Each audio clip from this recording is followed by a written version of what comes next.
This is my week 5 presentation. How do you deal? You and your mentee, a same-sex parent, have been working together for over a year. Right now, during your lunch conversation, your mentee admits to you that during high school, they were charged with sexual assault. They plea bargained, did jail time, went through all necessary required therapy, and have been on the straight and narrow for the last 15 years. My initial reaction. My initial reaction would be a bit of shock. I think anyone that hasn't done jail time or doesn't expect someone to do jail time would be shocked.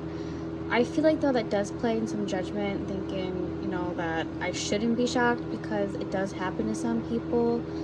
I guess I have been privileged to not have it been happen to. So I guess I would just assume that the person that's worked with me wouldn't never have gone through something like that, which, like I said, could be a little bit of judgment on my part. But naturally, I think it is shocking to hear something like that, especially the charges that they had. When you hear sexual assault, you automatically assume the worst. You think they're horrible people. But it seems like I've known this person for a year, and it's just something that I naturally wouldn't expect to hear. What would I do? Being a professional, I would ignore the parts of their confession that would make for awkward talk. For example, the arrest and jail time, and instead focus on their recovery. It's been about 15 years since they went to jail. They did all the required steps, such as going to therapy and really getting past it. I wouldn't ask them about how jail was. I wouldn't say, did you really do it, or try to get the details. Like I said, I would remain professional, and I think that focusing on the good instead of just ignoring them completely would be the best way to handle the situation. If they confess this to me, I wouldn't just ignore it in shock. I think that is just as bad as bringing up the bad points. Instead, I'd say, wow, that's really good for you. I'm glad you were able to get help and focus on, turning your life around, and, look how far you've come. You're working for this great company with this great job, and you have so much going for you. I think that is the most professional way, and me being just a nice, kind person in general, I just really want to show them that you can move on, you can have people be proud of you, and you can try to put things in the past. Would this impact our relationship? Simply, I would say no.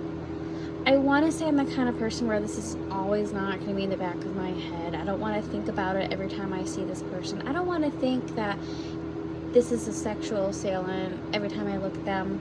I want to move past it, and I really think I'm the kind of person that can do that. I have known this person for over a year, and before this conversation, I probably thought that they were a kind person, a hard worker, a great co-worker, and someone I want to eat lunch with and hang out. And for me, I don't think that'll change. It may always be back in the mind, but I can look past that, and I can see them for the person that I knew that they once were. What are the ethical, moral, and value-based concerns? I've mentioned these before. Judgment. I don't want to judge them on their past behaviors, no matter how big or small. Stereotyping. I don't want to think that all people who go to jail are horrible people. I know stuff happens. Fear. I don't want to be afraid to talk to them. I don't want to be afraid they may assault me. I think that, could be a concern for some.